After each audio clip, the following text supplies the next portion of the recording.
This is the Blood Red podcast from the Liverpool Echo. Hello everybody and welcome to the Liverpool Blood Red preview. I'm joined by our full-time Liverpool correspondent James Pearce. Hi Jay. Hello Ian. And it seems like it's been forever since Liverpool last had a game. It'll be 11 days since the Crystal Palace game to when Liverpool are next in action, which is on Wednesday against Leicester.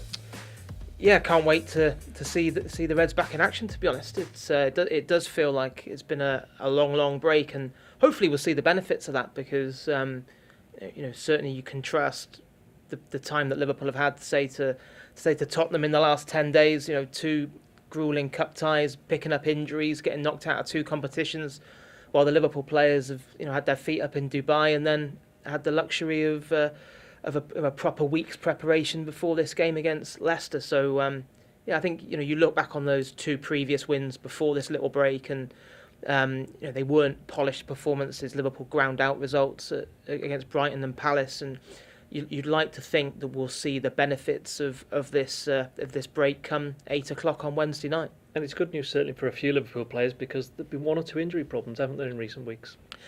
Yeah, it came at a good time because Klopp's options had been severely depleted. Obviously, we're still waiting for news in terms of exactly who's going to be available for Wednesday night. But Klopp sounded pretty hopeful about someone like Gini Wijnaldum. I think Liverpool certainly missed him in that midfield against Palace. And I guess the big thing is going to be what he does at right back, because I'm not expecting Trent Alexander-Arnold to be ready for the game. We know that James Milner is banned. Klopp said last week that Joe Gomez is still a few weeks away, which then Fabinho has had Klopp said on Friday he'd been ill. Of course, he went off with a tight hamstring against Palace. So if he's not ready, then it could well be a massive night for someone like Rafa Camacho. I mean, Leicester are a bit of a strange team, aren't they? Certainly in recent weeks, you see they've been knocked out of the FA Cup at Newport County. They lost at home to Cardiff, but in that same time, they've managed to beat both Chelsea and Manchester City and won at Everton. Yeah, they do just seem one of those teams, don't they, who seem to, the bigger the opponent, the better they seem to play. They have had some really poor results. They haven't. I think they've lost everyone they've played since they won at Everton on that early kick-off on New Year's Day.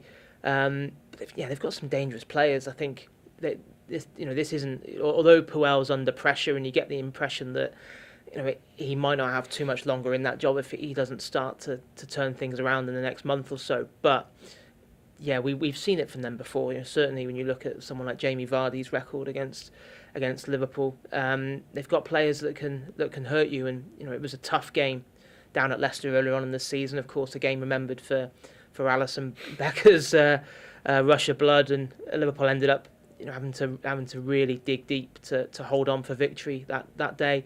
And it wouldn't surprise me if it's a real scrap again come Wednesday night.